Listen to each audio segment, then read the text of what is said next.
But as soon as they stepped outside, they saw it. The mob, waiting. Deputy Haynes had delivered them once again. Only this time would be the last. The men grabbed them fast. They put John and Albert in separate cars and drove them 15 miles out. Once there, they forced them out. One group took Albert to one side of the creek, and another took John to the other. They made Albert lie on his stomach, tied his hands and tied his feet. One man stepped on his head and another on his legs, so he couldn't move. Then they beat him, the 17-year-old black boy. They kicked him and whipped him with straps all over his body for 2 hours. Then they hit him in the head with a heavy weapon and left him for dead. Albert was unconscious. When he finally woke up, the ropes had been cut. He could barely move, but he was alive. And then he heard it, a faint groan somewhere close. Albert crawled and dragged his body across the ground towards the sound.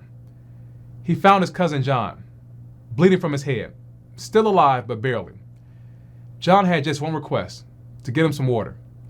So Albert crawled to the creek and scooped some water into his shoe, and he brought it back to his cousin John. But within 15 minutes, John was gone. He was dead. The men finally went to trial in March of 1947. The jury was all white.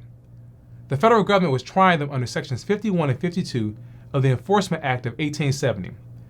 These are Reconstruction-era statutes that made it a federal crime to violate a person's constitutional rights. At trial, the prosecution was represented by U.S. Attorney Malcolm Lafargue.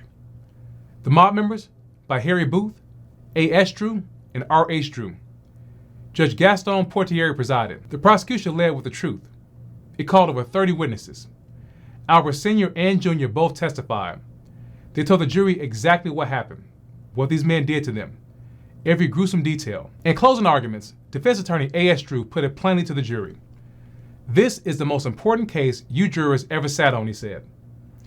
He said, quote, "It will decide whether we people in the South can run our own business, whether the federal government in Shreveport will be used to satisfy the whim of some organization up north," meaning the NAACP. All 5 defendants were acquitted by the all-white jury.